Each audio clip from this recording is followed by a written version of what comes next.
So in autoimmune hepatitis in pediatrics, I think there is the application of using these bile acid uptake inhibitors in overlap syndromes or variant syndromes of autoimmune hepatitis with sclerosing cholangitis.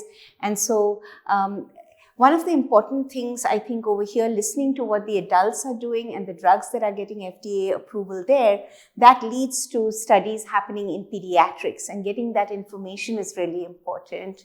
So in pediatrics, really the most important progress has been on areas of bile acid transport and bile acid synthetic defects, as well as conditions like Alagille syndrome. These are conditions where there is great increase in the serum bile acids, and the discovery of medications which can reduce the uptake of these bile acids and reduce the circulation of bile acids has been very, very important. And the drugs actually have gotten FDA approval in pediatric patients, and then the studies have gone on to the adults. So I think in these areas, we are leading the field.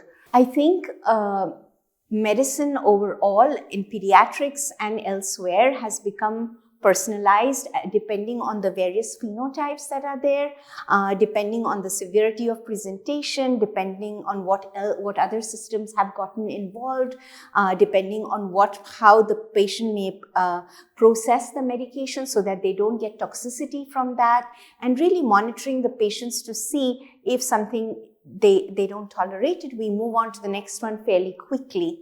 So keeping a close eye and adapting it to their phenotype has become important.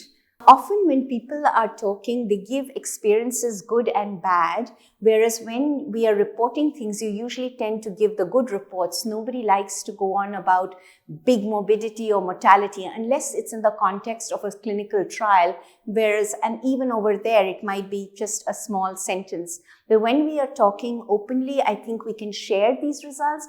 Not all the findings can be published, and therefore I think in small groups, one, you can share experiences. Two, you can start collaborations, which is really important, because a lot of what we are reading today, learning today, doing today is because people have collaborated in the past. And it's much easier to collaborate when people are close together and are friends. You develop new friendships and you develop new relationships, no matter where in the globe you might be, because you're all there together in one center. I think that that's really important. In fact, it is the key, I think, to good medicine as well as good friendships which last in the long run.